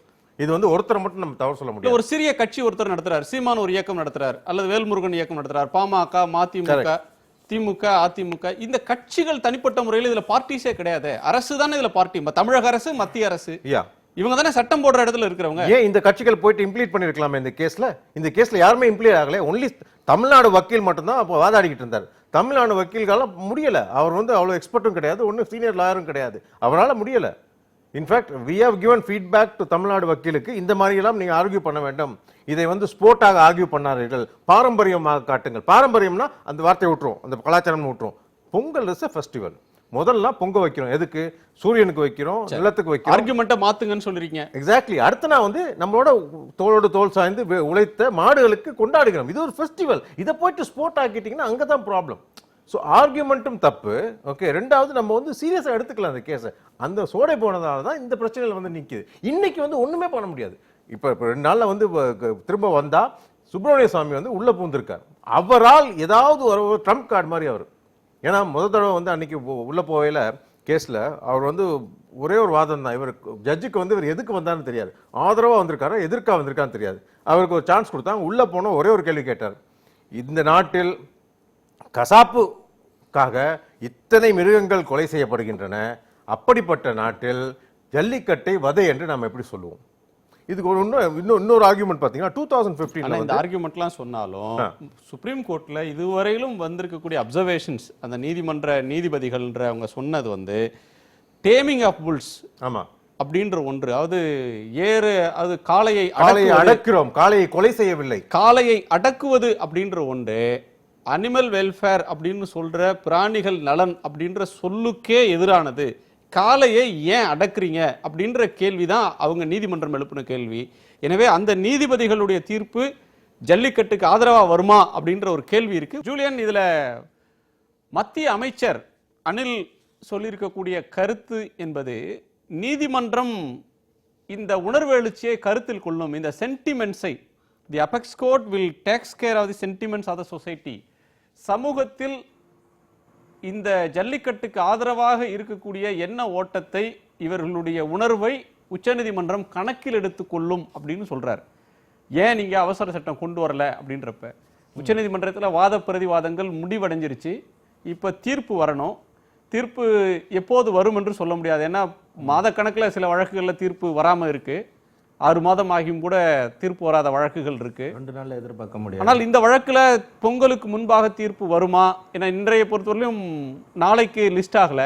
அப்படி இருக்கிற ஒரு நிலையில தீர்ப்பு பொங்கலுக்கு முன்பாக வரும், அந்த தீர்ப்பு ஜல்லிக்கட்டுக்கு ஆதரவாக வரும், உச்சநீதிமன்றம் இந்த உணர்வுகளை மதிக்கும் அப்படின்னு மத்திய அமைச்சர் வெளிப்படுத்துற நம்பிக்கை உங்களுக்கு நம்பிக்கை தர்றதா இருக்கா? நம்பிக்கை தர்றதா இருக்கு. அதாவது நடந்துடணும் அப்படின்ற ஒரு நம்பிக்கை இருக்கிறதுனால நம்பிக்கை தர்றதா இருக்கு. இன்னொரு விஷயம், நீங்க இப்ப அந்த மாட்டை அடக்குறதுன்ற வார்த்தை சொன்னதுனால அவங்க வந்து கோர்ட்ல இப்படி சொல்லிட்டாங்க அப்படின்னு சொன்னீங்க. ஆக்சுவலா மாட்டை அடக்குறதுன்றது நம்ம இப்ப தமிழ்ல கலோக்கியலா சொல்லிக்கிறதுக்கான விஷயம். ஏறு தழுவுதல், மாடு அணைதல், இந்த விஷயம் தான் இருந்துச்சு. நான் என் படத்துல கூட டீட்டெயிலா சொல்லியிருப்பேன், இளமை திரைப்படத்துல. இந்த மாடு அணை, இந்த அடக்குதல் அப்படின்றது நம்ம ஒரே வார்த்தைக்கு பல அர்த்தங்கள் வச்சிருப்போம். போர்டுனா வாரியம், அமைப்பு அப்படின்ற விஷயங்கள் இருக்க மாதிரியான வார்த்தை தான் அந்த அடக்குதல்ன்றது. அதனால இதை தடை கொடுக்கறது அப்படின்றது வந்து ஒரு வார்த்தைக்கு 2-3 அர்த்தங்கள் இருக்கலாம் அப்படின்றத எடுத்து சொல்லணும். இவங்க அந்த விஷயங்கள்லாம் தவற விட்டுருக்காங்க. இருந்தாலும் இப்போ மத்திய அமைச்சர் சொன்ன மாதிரியான நம்பிக்கை நாளைக்கு லிஸ்ட் ஆகலை, நாளை கழிச்சு 12ஆம் தேதி ஒரு நாள் நடந்துரும்ன்றது எந்த அளவுக்கு நம்புறது? எல்லார மாதிரியும் நம்மளும் நம்ப வேண்டியதான். ஒரு கடைசி நேரத்தில் வந்து ஒரு பதைப்புல கொண்டு வந்து நின்றுச்சு அப்படின்ற ஒரு கருத்தை வெளிப்படுத்துறீங்க. இதுல நீங்க சொல்றீங்க ஏறு தழுவுதல், மாட்டை அடைதல், ஏறு அடைதல், அணைதல், அதுல வந்து மாடு அணைதல், அணைதல், ஏறு அணைதல், அதுல வந்து எந்த இடத்துலையும் ஒரு குரூயல்டி இல்லை அப்படின்ற கருத்தை சொல்றீங்க. ஆனால் உச்சநீதிமன்றத்துல வழக்கு நடக்கிற நேரத்தில் நீதிபதி எழுப்பின ஒரு கேள்வி என்பது டேமிங் ஆஃப் புல், அதாவது மாட்டை அடக்குவது, எருதை அடக்குவது அப்படின்ற சொல் வந்து அதுலயே ஒரு இன்ஹரண்டான ஒரு குரூயல்டி இருக்கு. அந்த மாட்டை விரட்டி பிடிப்பதுல அந்த மாட்டை வதை செய்யக்கூடிய ஒரு அம்சம்ன்றது அதுல ஆழமா இருக்கு, அது அதனுடைய சேர்ந்தே வருது. எனவே இது பிராணிகள் நல சட்டத்துக்கு எதிரான நடவடிக்கை அப்படின்னு அவங்க வந்து கருத்து தெரிவிச்சிருந்தாங்க. அப்படி இல்லை, நம்ம மிருகம்னு ஒரு பேர் இருக்கு. நம்ம வேற ஏதாவது யாரையாவது சொல்லணும்னா மிருக குணம் படைத்தவர் தான் சொல்றோம். அந்த மிருகம்ன்ற வார்த்தை கொஞ்சம் வயலண்டா இருக்கு, புல் டேமிங்ன்ற வார்த்தை வயலண்டா இருக்கு, அதனால அந்த ஸ்போர்ட் வயலண்டா தான் இருக்கும் அப்படின்னு எப்படி சொல்ல முடியும்? ராமலிங்கம், இதுல ஒரு பார்வை இருக்கு. அது உச்சநீதிமன்றத்தில் பெரிய வழக்கறிஞர்கள் வாதாடுறாங்க. இதுல முதல் முறையாக ராஜேஷ் போன்றவர்கள் ஜல்லிக்கட்டு மீட்பு இயக்கத்தை சேர்ந்தவர்கள் தங்களை வழக்கில் பிரதிவாதிகளாக இணைத்து கொண்டு வழக்காடுறாங்க. அதற்கு முன்பு வரையிலும் animal welfare board of India அவர்களுக்கு எதிராக மத்திய அரசு, மாநில அரசு இவர்களுக்கு இடையிலான ஒரு நடவடிக்கையாக தான் இந்த இருக்கு. இந்த வாத பிரதிவாதங்களை கூர்ந்து கவனிக்கிறப்ப எழக்கூடிய கேள்வி அப்படின்றது வந்து இதில் ஒரு அர்பன் எலீட் மனப்பான்மையிலிருந்து ஜல்லிக்கட்டை நீதிமன்றம் அணுகுகிறதோ அப்படின்ற சந்தேகம் வருது. இல்லை, நம்ம சொல்லாளர்களே பார்த்தீங்கன்னா முதல் நாள் மதுரையை பொறுத்த வரைக்கும் முதல் நாள் அவனியாபுரத்துலையும் 14, 15 வந்து அலங்காந்தல்லூர், பாலமேடு வரிசையாக நடக்கும்படி நீங்கள் அவர் சொன்ன மாதிரி மாட்டை அணைகிறவர்கள் வரலாம்னு தான் அந்த இதுலேயே அனௌன்ஸ் பண்ணுவாங்களே தவிர காளையை அடக்கிறவர்கள் வருவாங்கன்னு சொல்ல மாட்டாங்க. ஒன்று. ரெண்டாவது, இது வந்து ஜல்லிக்கட்டுங்கிற பேரே பொருத்தமானதல்ல. இதெல்லாம் யார் அங்கே எடுத்து சொல்வது? தமிழ் தெரியாதவர்கள், தமிழ் மரபு தெரியாதவர்கள் அதை விசாரிக்கிறாங்க. ரெண்டாவது, புதுக்கோட்டை, சிவகங்கை, ராமநாதபுரம் மாவட்டத்தில் மஞ்சு விரட்டுன்னு சொல்லுவாங்க. அது ஒரே நேரத்தில் ஒரு பெரிய மைதானத்தில் சின்ன சின்ன கட்டு விரட்டிவிட்டு பின்னாலே ஓடுவாங்க. எனக்கு தெரிஞ்சு அதில் காளைகள் எதுவும் செத்ததாக இல்லை. இன்னும் சொல்லப்போனால் மனித உயிர்களுக்கு ஆபத்து ஏற்பட்டிருக்கு. அதன் பிறகு தான் உயர்நீதிமன்றம் தலையிட்டு அது ஒரு கட்டுப்பாடுகளுக்கு உட்பட்டு நடத்தப்படுது. மாட்டுக்கு டோக்கன், வீரர்களுக்கு டோக்கன் தரப்பட்டு ஒரு வாடிவாசலில் மிக கடுமையாக, குறிப்பாக உதயச்சந்திரன் மதுரை மாவட்ட ஆட்சியராக இருந்த பொழுது மிக கவனமாக அதை நடத்தினார். 3 ஆண்டுகள் எந்த பிரச்சனையும் இல்லை, மாடுகளுக்கும் இல்லை, வீரர்களுக்கும் இல்லை. நல்லா கவனிச்சீங்களா? உச்சநீதிமன்றத்தில் வந்து தாக்கல் செய்த ஆவணமே அவர் மதுரை மாவட்ட ஆட்சியராக இருக்கும்போது தான் அதுக்கு இது தொடர்பான வரலாற்று ஆய்வுகள், இலக்கிய சான்றுகள் எல்லாம் எடுத்து ஒரு முதல் முறையாக ஜல்லிக்கட்டுக்கு ஆதரவான ஒரு வலுவான ஆவணம் அப்படின்றது அந்த நாட்களில் தான் தலைமையில் தயாரிக்கப்பட்டதுங்கிறது. இன்னொன்று நம்ம என்ன பார்க்க வேண்டியிருக்குன்னா, இந்த விவசாயிகளை விட விலங்குகளை காதலிக்கிறவர்கள், நேசிக்கிறவர்கள் யாருமே இல்லைங்க. இது விவசாயிகளுடைய விழா. இப்போ சொல்கிறாங்க பாருங்கள், நாங்கள் விலங்குகளை பாதுகாக்கிறோம்னு. நீங்கள் மதுரை மாவட்ட கிராமங்களில் போனீங்கன்னா மந்தையில் ஒரு கல் இருக்கும். அது எதுக்குன்னா, அந்த ஆடு மாடுகளின் மீது பூச்சி பட்டு இந்த உண்ணி உட்பட, கொசு உட்பட இருந்தால், ஏன்னா சின்ன சின்ன எளிய மக்களுடைய குடிசைகளில் போய் இது உரசுங்கிறதுனாலே அந்த பூச்சிகளுக்காக கூட, அந்த உண்ணிகளுக்காக கூட மந்தைக்கல்னு அது பேர். அதில் போய் பார்த்தீங்கன்னா அந்த உழுதுட்டு வர்ற மாடு அல்லது மாடுகள் போய் அதில் உராஞ்சிக்கிட்டு நிற்கிற காட்சி. அவ்வளவு தூரம் மாடுகளோடு இணைந்த வாழ்க்கை விவசாயிகளுடைய வாழ்க்கை. இவங்க வந்து கார்ப்பரேட் மாதிரி கம்பெனி நடத்திக்கிட்டு விலங்குகள் நலம் பற்றி பேசுவதை விட அதோட சேர்ந்து உருண்டு பிறண்டு இருந்த விவசாயியாக இதை செய்வான். நீங்கள் கவனிச்சிங்கன்னா அதில் வந்து ஒரு உச்சநீதிமன்றம் சொல்லுகிற தீர்ப்பு சொல்லட்டும், எது வேணாலும் சொல்லட்டும், நம்ம அதை எதிர்த்து மேல்முறையீடு பண்ணலாம். அவங்க சொல்கிறாங்க, ஏன் நீங்கள் சிங்கத்தோட போய் தமிழர்கள் மோதலாமே? இங்கே சிங்கத்தோட மோதலம் வந்தாங்க தமிழன். நீங்கள் தமிழ்நாடு பூரா காடு வெட்டி கடலாக இருக்க என்ன? காடுகளை வெட்டி தான் நாடாக்கியிருக்கான். அப்போ எத்தனையோ சிங்கங்களை, புலிகளை, அந்த இனக்குழுக்களுக்காக எத்தனையோ வீரர்கள் வச்சுருக்காங்க, நடுகள் வச்சுருக்காங்க. இதுதான் நம்முடைய மரபு. இன்னொன்று, நீங்கள் வீடியோ கேம்ஸில் இதெல்லாம் பார்க்கலாமே. என்னுடைய பார்வையில் இது ஒரு நாள் விவசாய பண்டிகையை ஒட்டி நடக்குது. ஆனால் அந்த வீடியோ கேம்ஸ் தான் நம்முடைய குழந்தைகளை மிகப்பெரிய வன்முறையாளர்களாக மாற்றி கொண்டிருக்கிறது. இல்லை, இந்த மைண்ட் செட் தான் நான் கேட்குறேன். அதாவது நீதிபதிகள் இதை கேட்குறாங்க இல்லையா, இதை வந்து நீங்கள் ஒரு வீடியோ கேமாக ஆடலாமே, நீங்கள் வந்து ஒரு ஸ்போர்ட் அப்படின்னா அதை வந்து ஏன் நீங்கள் வீடியோ கேமாக ஆடக்கூடாது? நீங்கள் ஏன் இது வீரம் அப்படின்னா நீங்கள் இது ஒரு ட்ரெடிஷன்னா ஏன் நீங்கள் சிங்கத்தை அடக்கலை அப்படின்னு கேட்குறது. இந்த கேள்விகள் எந்த மைண்ட் செட்லேருந்து வருது அப்படின்னு பார்த்தா, அது வந்து ஒரு நகர்ப்புறத்தில் படித்த ஒரு மேட்டுக்குடி மனோபாவத்திலேருந்து இந்த ஜல்லிக்கட்டை அணுகிறாங்க. அதற்கு எதிர்ப்பாக இருக்கக்கூடியவர்கள் இந்த மாதிரியான ஒரு வலுவான அடித்தளம், ஒரு கட்டமைப்பு அவங்களுக்கு இருக்குது. இதை நடத்தக்கூடிய விவசாயிகளுக்கு ஒரு திரட்சி இல்லை, அவங்கள ரெப்ரசன்ட் பண்ணுற கட்சிகளுக்கு ஒற்றுமை இல்லை, அதை தந்திரமாக அதை சட்டப்படி அணுகக்கூடிய வலிமை இல்லை அப்படின்ற பல இல்லைகள், போதாமைகள் இந்த பக்கம் இருக்குது. ஆனால் எண்ணிக்கையில் சிறிய அளவில் இருந்தாலும் அதை தடுப்பதற்கான வலிமை அந்த குழுவுக்கு இருக்கு. இந்த முரணை எப்படி பார்க்கிறதுன்னு அதான் இப்போ பார்த்தீங்கன்னா இதில் இன்னொரு சதி இருக்குமோன்னு நான் நினைக்கிறேன். அதாவது இது தாண்டி நம்முடைய நீதிமான்கள் அவர்களுடைய ஒரு மேட்டுக்குடி மனநிலையிலிருந்து இந்த கேள்விகள் எழுகிறதோ, விவசாயம்னா என்ன அப்படிங்கிறது தெரியாதோங்கிறது ஒன்று. ரெண்டாவது, நீங்கள் அண்மையில் ஈரோட்டுக்கு நான் போயிருந்த பொழுது நீங்கள் ஏற்கனவே கடைகளில் பார்த்தீங்கன்னா நாட்டுக்கோழி கிடைக்கும், நாட்டுக்கோழி முட்டை கிடைக்கும்னு முதன்முறை அதிர்ச்சியாக இருந்துச்சு. நாட்டு மாட்டுப்பால் கிடைக்கும்னு போட்டிருந்தாங்க. இப்போ சமீபத்தில் ஒரு ஜெர்சி இன பழுக்களால் சுற்றுச்சூழல் மிகப்பெரிய அளவுக்கு கெடுது அப்படின்னு ஒரு செய்தி வந்தது. நீங்கள் நாட்டு மாட்டுப்பால்ங்கிறத நீங்கள் வந்து ஊத்துக்குழியில் வெண்ணெய்க்கு என்ன சிறப்புன்னா, அது இந்த காஞ்ச புல்லில் மேய்கிறதுனால தான் அவ்வளோ திரட்சியாக வெண்ணெய் இருக்குன்னு. ஒவ்வொரு மண்ணுக்கும் அந்த மாடுகளுக்கும் மக்களுக்கு இன்னும் சொல்லப்போனால் நம்ம தமிழ்லேயே மாடு என்பதே செல்வம் என்கிற பொருளில் தான் குறிக்கப்பட்டிருக்கு. நீங்கள் மாடு அல்ல மற்றையவைன்னு வள்ளுவர் சொல்கிறது, அன்னைக்கு ஒருத்தர் எவ்வளோ பெரிய பணக்காரங்கிறத, எவ்வளவு கால்நடை இருக்கிறது என்பதை பொறுத்து தான் அவன் வந்து மிகப்பெரிய பணக்காரன் தீர்ப்படும். இதெல்லாம் ஒரு பக்கம் இருக்க, இதில் அடிப்படையான விஷயம் என்னென்னா, இந்த நம்முடைய நாட்டு மண்ணோடு இணைந்த காளை இனங்கள் கொஞ்சம் கொஞ்சமாக அழிக்கப்பட்டு வருகிறது. அதுக்காகவே நீங்கள் இன்னொன்று பார்த்தீங்கன்னா ஜல்லிக்கட்டில் அதில் அல்லது ஏறுதழுவுதலில் மஞ்சு விரட்டில் முதல்ல ஒரு கோயில் காளை தான் விடப்படும். அதை யாருமே பிடிக்க மாட்டாங்க. அது ஊர் பொதுமாடு மாதிரி. அதுதான் முதல்ல ஒரு வளம் வந்து ஒரு ஓடம். அது இனவிருத்தியோடு சம்மந்தப்பட்ட ஒன்று. ஊரில் இருக்கிற பசுக்கள் எல்லாம் இந்த கோயில் மாடுகள் இருக்கும், காளை இருக்கும், அது மாதிரியான ஒரு விஷயம் இருந்தது. அதையெல்லாம் கூட இப்போ பசுமாட்டை பற்றி ரொம்ப பேர் கவலைப்படுறாங்க. காளை மாடுகளே இல்லைன்னா எப்படி பசுவினுடைய புனிதத்தை பாதுகாக்க முடியும்னு எனக்கு தெரியலை. எனவே இதில் நம்முடைய பல்வேறு நம்முடைய விதைகளை பூரா ஏற்கனவே அழிச்சிட்டாங்க. நம்முடைய மரபு சார்ந்த உரங்கள் போச்சு. இது வந்து இதை தாண்டி இந்த நம்முடைய மரபு சார்ந்த கால்நடை செல்வங்களை அளிப்பதற்கான எப்படி பிராய்லர் கோழிக்கு நம்ம எல்லாம் பழக்கி விட்டார்களோ அதுபோல் வந்து இதுக்கு ஒரு சதி இருக்குன்னு தான் நான் நினைக்கிறேன். இந்த விஷயத்தில் ஏதோ ஒரு ஜல்லிக்கட்டு தடை என்பதாக மட்டும் நான் நினைக்கல. இதில் இதுக்குள்ளே ஒரு ஆழமான சதி இருக்குன்னு தான் நான் நினைக்கிறேன். சதியை பின்னக்கூடியவங்களுக்கு வலிமை இருக்குன்னா அதை தகர்த்தெறியக்கூடியவங்களுக்கும் அதே அளவுக்கான வலிமையும் மதிநுட்பமும் தேவை அப்படின்ற ஒரு மதிநுட்பம் என்ன இருக்குது? இந்த நாட்டில் சாகிற விவசாயிகள் வந்து அவன் வாழ்க்கையை பாதுகாக்க முடியாமல் நூற்றுக்கணக்கான விவசாயிகள் செத்துக்கிட்டு இருக்காங்க. அவங்க தான் நியாயமாக இதில் பேச வேண்டியவங்க. அவன் வாழ்க்கையை இன்றைக்கி கேள்விக்குறியாக இருக்குது. அந்த விவசாயிகளால் வந்து இங்கே இருக்கிற கட்சிகள் குறிப்பாக இந்த மத்திய மாநில அரசுகள் இன்னும் கொஞ்சம் கூடுதல் கவனத்தோடு இந்த விஷயத்தை அணுகணுன்னு தான் நான் நினைக்கிறேன். ராஜமார்த்தாண்டன், இது நீங்களே ஒரு ஜல்லிக்கட்டு காளையை வளர்க்கிறவர்னு சொன்னீங்க. இந்த வகையில் இது வந்து ஒரு சட்ட சிக்கலாக மாறி நிற்குது. இது இயல்பாக நடக்கிற ஒரு சாதாரணமாக கடந்து போகிற ஒரு திருவிழா இன்னைக்கு வந்து நடக்குமா நடக்காதா?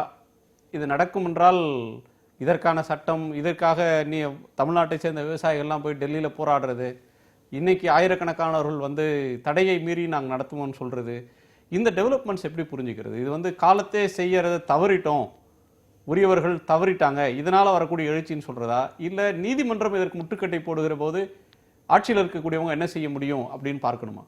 இல்லைங்க, கண்டிப்பாக இனிஷியலாக கோர்ட்லேயும் வந்து பார்த்தீங்கன்னா அவங்க பெருசாக ஜல்லிக்கட்டுக்கு அகெயின்ஸ்டாக இருக்கிறவங்க பெருசாக ஆதாரம் வச்சனால அவங்க ஜெயிக்கலை.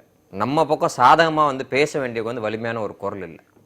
It was a one sided debate. அங்கே போன ஆர்குமெண்ட்ஸ் எல்லாமே அதனால தான் வந்து அந்த பேனே வந்துச்சு. மத்திய அரசு ஜல்லிக்கட்டுக்கு ஆதரவான ஸ்டாண்ட் தான் எடுத்திருக்கு. இல்லைங்க, மத்திய மாநில அரசுகளுடைய வழக்கறிஞர்களோடவா திறமையான வழக்கறிஞர். நான் ஒரு சின்ன ஒரு எக்ஸாம்பிள் கொடுக்குறேன் பாருங்க. அதாவது சுப்ரீம் கோர்ட் வந்து சொல்றாங்க, regulation act, jallikattu regulation act state லெவலில் வந்துச்சு 14 வந்ததுக்கப்புறம் சுப்ரீம் கோர்ட் என்ன சொல்கிறாங்க, நாங்கள் வந்து ஏடபிள்யூபிக்கு வந்து ஆர்டர் கொடுக்குறாங்க, உங்களோட பீப்புள் வந்து அப்பாயிண்ட் பண்ணுங்க, போய் வந்து ஆய்வு செய்யுங்க, போய் பாருங்கள் என்ன ஆகுதுன்ட்டு. அப்பாயிண்ட் ஆகிற ஆனரரி மெம்பர்ஸ் எல்லாம் வந்து பார்த்தீங்கன்னா அகெயின்ஸ்டாக பெட்டிஷன் ஃபைல் பண்ண ஆர்கனைசேஷன் சேர்ந்தவங்க. மனோஜ் ஜோஸ்வாலுங்கிறவர் பிஎஃப்ஏ மகாராஷ்டிரா, அவர் வந்து அங்கே வந்து ஜல்லிக்கட்டு எப்படி நடக்குதுன்னு ஃபோட்டோ எடுத்து திருப்பி அவர் வந்து ப்ரூஃப் சப்மிட் பண்ணணுமா கரெக்டாக நடக்குதா இல்லையாங்கிறதுக்கு. இந்த தப்பு வந்து யார் தட்டி கேட்கல? அது எப்படி நடக்கலாம்? அது பயஸ்ட் இல்லைங்களா? எங்க ஃபேர் ட்ரையல் எங்க நடந்திருக்கு? இல்ல, அதை பாயிண்ட் அவுட் பண்ணியிருந்துக்கலாமே தமிழ்நாடு. அதைத்தான் நானும் சொல்றேன். அதை பாயிண்ட் அவுட் பண்ணல. அவங்களே வந்து அகேன்ஸ்ட் பெட்டிஷன் ஃபைல் பண்ணவங்க, ஆர்கனைஸ் சேர்ந்தவங்க வந்து எப்படி வந்து கரெக்டாக நம்ம அன்பயஸ்டா வந்து நமக்கு ப்ரூஃப் சப்மிட் பண்ணுவாங்க நம்ம எதிர்பார்க்கலாம். அதை வந்து பாயிண்ட் அவுட் பண்ணலாம். அதை யாருமே வந்து மறுக்கணும்னு தோணல. இந்த மாதிரி விஷயங்கள் நிறையா நடந்திருக்குங்க. இன்னொன்று வந்து இது நம்மளோட பாரம்பரியம் தான், கலாச்சாரம் தான். அதை பற்றி ரொம்ப ஸ்ட்ராங்காக வந்து நம்ம மத்திய அரசோட வழக்கறிஞர்களும் சரி மாநில அரசுகளும் வாதாடினாங்க. சுப்ரீம் கோர்ட் அதை எடுத்துக்கவே இல்லை. அதை இன்னைக்கு வரைக்கும் எடுத்துக்கல, அன்னைக்கும் எடுத்துக்கல. இன்னைக்காவது நோட்டிஃபிகேஷன் ஸ்டே வந்து கேஸ் தான் ஓடிட்டு இருக்கு. மெயின் கேஸ் வந்து அவங்க ஆல்ரெடி பேன் பண்ணிட்டாங்க.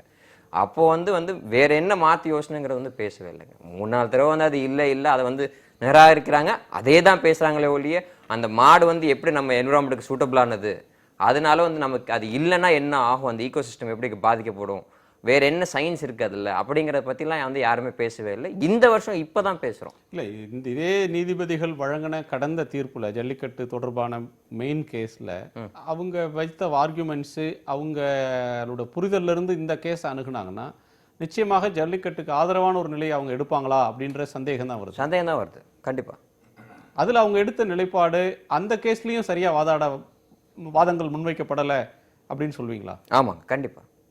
அந்த 2 வார்த்தை தாங்க பிடிச்சிட்டாங்க, பாரம்பரியம், கல்ச்சர். சுப்ரீம் கோர்ட் ஜட்ஜஸ் வந்து அதை வந்து மதிக்கல, நிராகரிச்சுட்டாங்க. பாரம்பரியம்ன்ற ஒன்றையும் அவங்க இருக்கல, இது கல்ச்சர்னால கன்சிடர் பண்ணல அவங்க. மற்றபடி ஆங்கிள் எதுவுமே பேசவே இல்லை. அதே தான் திருப்பி பேசணும். அதே மாதிரி திருப்பி நம்ம நெகட்டிவாக தான் வந்துட்டு இருந்துச்சு. அவங்க எல்லாம் very learned people, very experience people. கண்டிப்பாக அவங்களுக்கு வழி அவங்க யோசிச்சிருந்தாங்கன்னா சட்டத்தில் எப்படி கொண்டு வரணும் அப்படிங்கிறது தெரியும் எனக்கு அந்த இல்லைங்களா. பட் ஸ்டில் அதே தான் ஏன் பேசினாங்க அப்படிங்கிற ஒரு கேள்வி கண்டிப்பாக வருது. இன்னொன்று, இந்த நாட்டார் மரபியல் சார்ந்தது தான் ஜல்லிக்கட்டு. நல்லா கவனிச்சிங்கன்னா பெருந்தெய்வ வழிபாட்டோட காளை இல்லை. நீங்கள் பெருந்தெய்வ பெரிய கோயில்களில் யானைகள் வளர்க்கப்படுது. அது குறித்து எந்த விலங்கு ஆர்வலரும் கவலைப்பட்டதாக தெரியல. இல்ல, அடுத்து யானைகள்ல சதி நடந்து கொண்டு இருக்கிறது. சரி, கோயில் ஒருவேளை கோயில் யானை மாத்திரம் சதி இல்லைங்க. அடுத்து இப்ப என்ன பண்றாங்கன்னா வண்டி மாடுகளை வந்து இல்லாம பண்றதுக்கு வழி பண்றாங்க.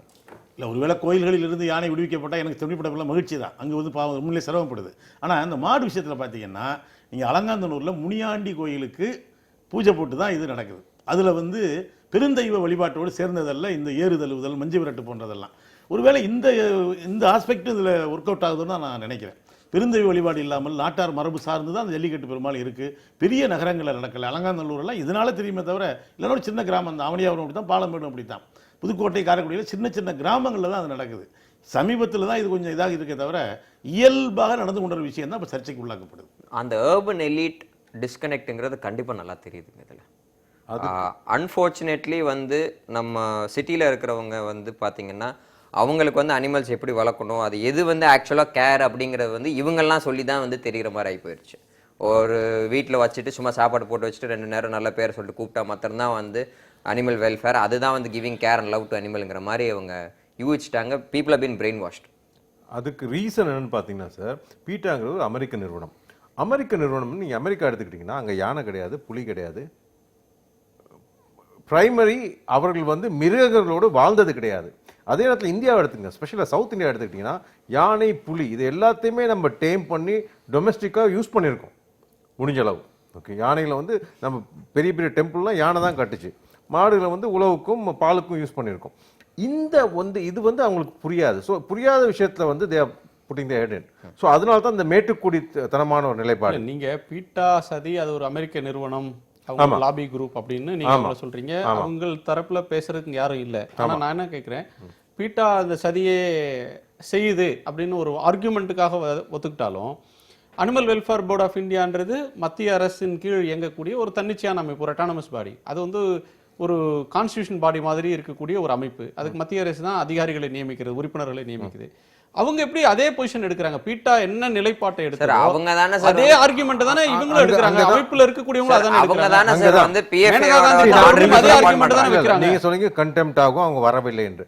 கடந்த 1 வருட காலமாக பீட்டா அமைப்போ ஏடபிள்யூபிஓ யாருமே எந்த ஒரு டிவி சேனலுக்கும் வருவது கிடையாது. ஏன்னா அது என்ன ஆச்சுன்னு சொன்னா, அவங்களை நாங்க அணுகுகிற போது சொல்லக்கூடிய கருத்து, ஜல்லிக்கட்டு வேண்டாம் என்று சொல்லக்கூடியவங்களுடைய கருத்து, இங்க வந்து ராதாராஜன் போன்றவர்கள் இந்த இதுல வந்து வாதங்கள் பல இதை போன ஆண்டு நடத்தினாங்க. அவங்க வந்து எங்களுடைய கருத்து சரி, ஆனால் உணர்வுபூர்வமாக இதை மற்றவர்கள் அணுகுகிறார்கள், எங்க தரப்பு வாதத்தை கேட்கறதுக்காக அவங்க தயாராக இல்லை, உணர்ச்சி பூர்வமா அணுகுறாங்க, அதனால நாங்க வந்து விவாதிக்க தயாராக இல்லை. நீங்க வந்து அனிமல் வெல்ஃபேர் போர்டை வந்து கொஞ்சம் நான் சொல்லிடுறேன். அனிமல் வெல்ஃபேர் போர்டில் வந்து வைஸ் சேர்மன் வந்து சின்னி கிருஷ்ணா, அவர் சென்னையில தான் இருக்காரு. இவருக்கு கீழே உள்ள ஸ்தாபனங்கள் ஹியூமன் சொசைட்டி இன்டர்நேஷனல், அங்கே வந்து யார் இவங்க டைரக்டர் பார்த்தா அவருடைய ஒய்ஃப். இன்னொன்று வந்து ஃபியாப்போ. தனிநபர்களை பேச வேண்டாம், தனிநபர்களை பேசவில்லை, அமைப்பு பேச இல்ல அமைப்பு தான். அவர் வந்து வைஸ் சேர்மன் ஏடபிள்யூ உட்கார்ந்து கொண்டு இத்தனை ஸ்தாபனங்களையும் தன் கைக்குள் வைத்திருக்கிறார்.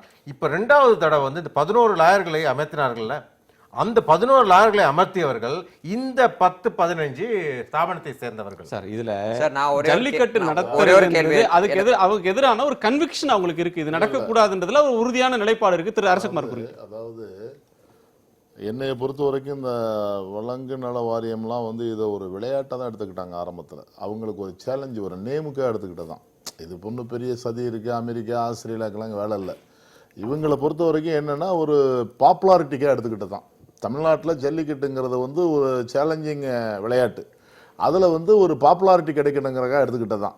இதில் எங்கே நம்ம கோட்டை விட்டோம்னா, மிஸ்டர் முரளிதரன் தெளிவாக சொன்ன மாதிரி, இந்த தமிழ் மாநில கட்சிகள், இந்த நாட்டை ஆண்டு கொண்ட ஆளுங்கட்சிகள், அது அதிமுகவாக இருக்கட்டும் திமுகவாக இருக்கட்டும், இவங்க வாதத்தை சரியான முறையிலே தெளிவான முறையிலே உச்சநீதிமன்றத்தை வைத்திருந்தார்கள் என்று சொன்னால், ஏன்னா இப்போ உச்சநீதிமன்றத்தினுடைய நீதிபதிகளும் வானத்திலிருந்து குதிச்சு வந்தவங்கல்ல.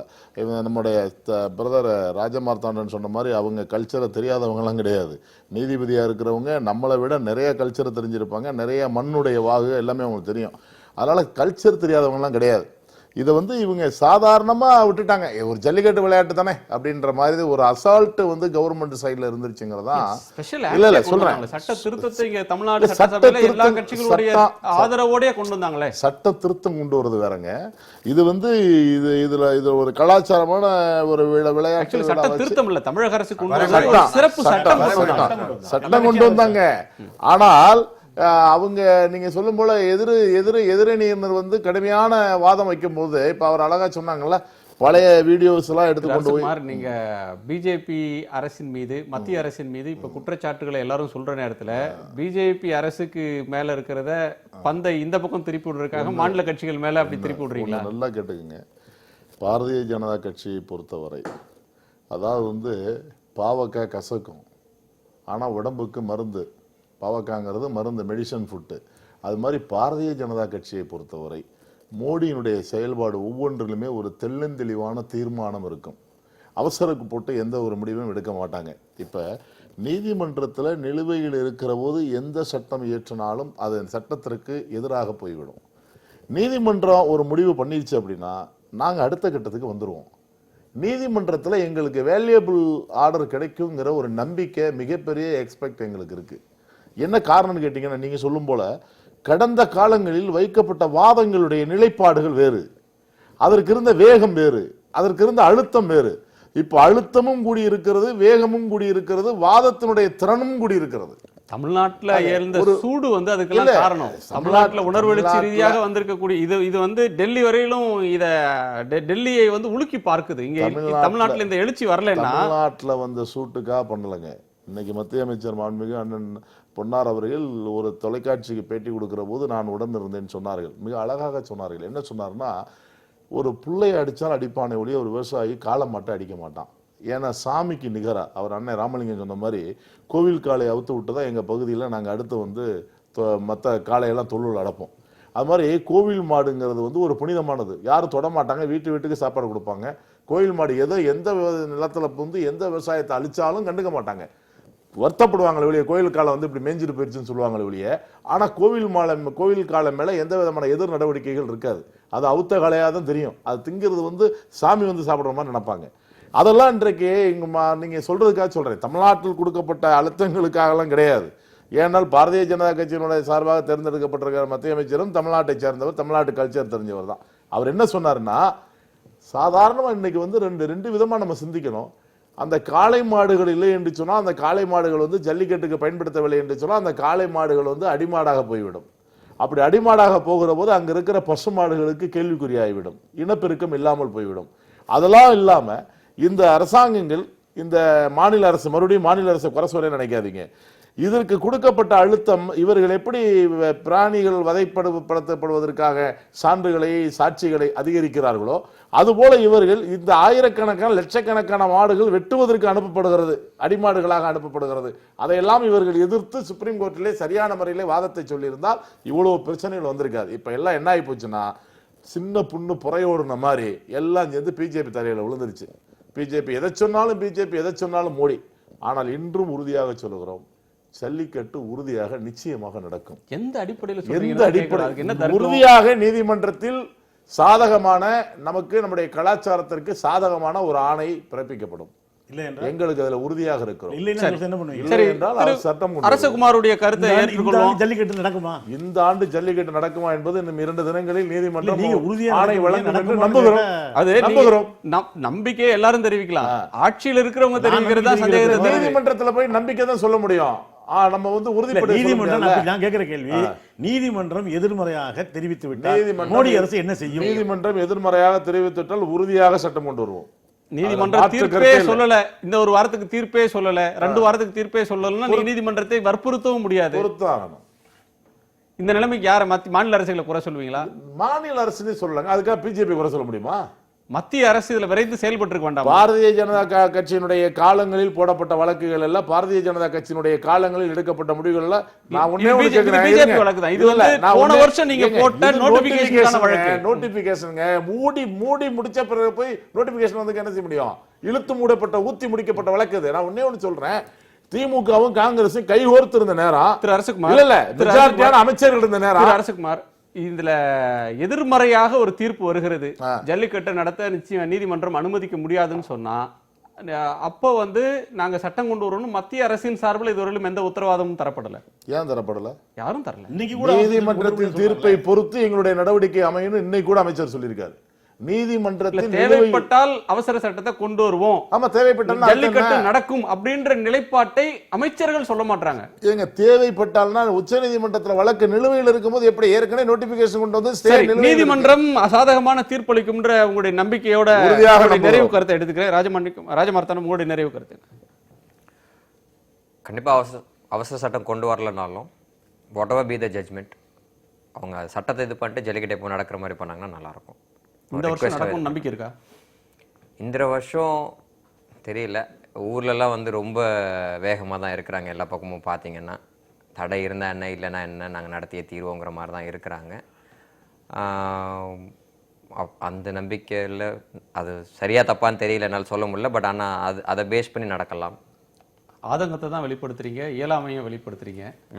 வேற என்ன பண்ண சொல்றீங்க திருராமலிங்கம்? இல்லை, அப்போ கடந்த ஆண்டை விட இளைஞர்கள் கொஞ்சம் கூடுதலாக இந்த விஷயம் தாண்டி ஈர்க்கப்பட்டிருப்பது உண்மையிலே நல்ல விஷயம் நினைக்கிறேன். அது கிராமப்புற இளைஞர்கள் மட்டும் இல்லை, சென்னையில் நகர்ப்புற இளைஞர்கள் இதற்கு ஆதரவாக திரண்டிருக்காங்க. மதுரையில் தொடர்ச்சியாக நடந்துகிட்டு இருக்கு. இதெல்லாம் ஒரு நல்ல விஷயம் நான் பார்க்குறேன். இது தமிழ்நாட்டில் இந்திக்கு எதிராக எழுந்த ஒரு எழுச்சி போல கூட எழக்கூடும். அது ஒரு நல்ல விஷயம். ஆனால் இதில் அண்ணன் சொன்னது போல் தமிழக மக்களை பிஜேபி ஏமாற்றக்கூடாது. கடந்த ஆண்டு பொன்னார் அறிவித்து மதுரை விமான நிலையத்திலே தாரை தப்பட்டை முழங்க அழைத்து வந்து கடந்த ஆண்டும் நடத்த முடியாமல் ஏமாந்து போனார்கள். இந்த ஆண்டும் எந்த சட்ட உத்தரவாதமும் இல்லாமல் நடக்கும், நடந்தே தீரும் என்று சொல்வது எந்த வகையிலும் சரியில்லை. ரெண்டாவது, விலங்குகள் நலவாரியம்னு சொல்கிறாங்க. தயவுசெய்து மதுரை மாவட்டத்துக்கு வந்து பார்க்கணும். அந்த கோயில் மாடு இறந்து போனால் அதை வந்து சாமியாக கும்பிட்றவங்க மொட்டையடிச்சுக்கிறவங்க தான் அதிகம். விவசாயிகள் ஒருபோது விலங்குகளுக்கு எதிரானவர்கள் அல்ல அப்படிங்கிறதான் என்னுடைய கருத்து. உங்களுடைய நிறைவு கருத்து ஒரு வரியில். சுப்பிரமணியம் சாமி கையில் இருக்கிறது இப்போதைக்கு வர வேண்டிய தீர்ப்பு. அப்படி வரவில்லை என்றால் என்னுடைய வேண்டுகோள் ரொம்ப சிம்பிள். சட்டத்தை மீறி எதுவும் செய்யாதீர்கள். ஏன்னா ஜல்லிக்கட்டு வராமலே போய்விடும். அதனால் இன்னொரு வருஷம் வெயிட் பண்ணுங்க. பட் சென்ட்ரல் கவர்மெண்ட் சப்போர்ட் இருக்கிறனால கண்டிப்பாக அடுத்த வருஷம் ஜல்லிக்கட்டு வரும். சட்டத்தை மீறி நடத்தலாம் அப்படின்னு ஒரு தரப்பு, சட்டத்தை மீறி நடத்தினா ஆதரிப்போம்னு இன்னொருத்தங்க. நடத்தினால் வரைமுறைக்கு உட்பட்டு உங்களால் நடத்த முடியாது. மீண்டும் வீடியோக்கள் எடுக்கப்படும், திரும்பவும் சமர்ப்பணம் செய்யப்படும், திரும்பவும் ஒரு தடை வரும். அது உங்களுக்கு எதிராக போகுன்றீங்க? அது கண்டிப்பா எதிராக போகும். ஜல்லிக்கட்டு நடக்காமல் போய்விடும். எனவே பொறுமை காக்கிறது, பொறுமை வேண்டும். சரி, இன்னும் 4 நாட்கள் இருக்கு. 4 நாட்கள் என்னென்ன நடக்க போகுது, தீர்ப்பு வரப்போகுதா அப்படின்ற இதெல்லாம் இருக்கு. நிறைய பரபரப்புகளையும் எதிர்பார்ப்புகளையும் எதிர செய்து கொண்டே இருக்கிறது. திரு ஜூலியன் பிரகாஷ், உங்களுடைய நிறைவு கருத்தை சுருக்கமா சொல்லுங்க. அனிமல் வெல்ஃபேர் போர்டோட அதிகாரம், வரம்பற்ற அதிகாரம் பரிசீலிக்கப்பட வேண்டும். ஜல்லிக்கட்டு இந்த முறை நடக்க வேண்டும் என்று நம்புகிறேன். உங்கள் நம்பிக்கையை வெளிப்படுத்துறீங்க. ஐவருடைய வருகைக்கும் கருத்து பெயருக்கும் நன்றி. மீண்டும் சந்திப்போம். வணக்கம். இது காலத்தின் குரல். திக்கெட்டும் பரவட்டும்.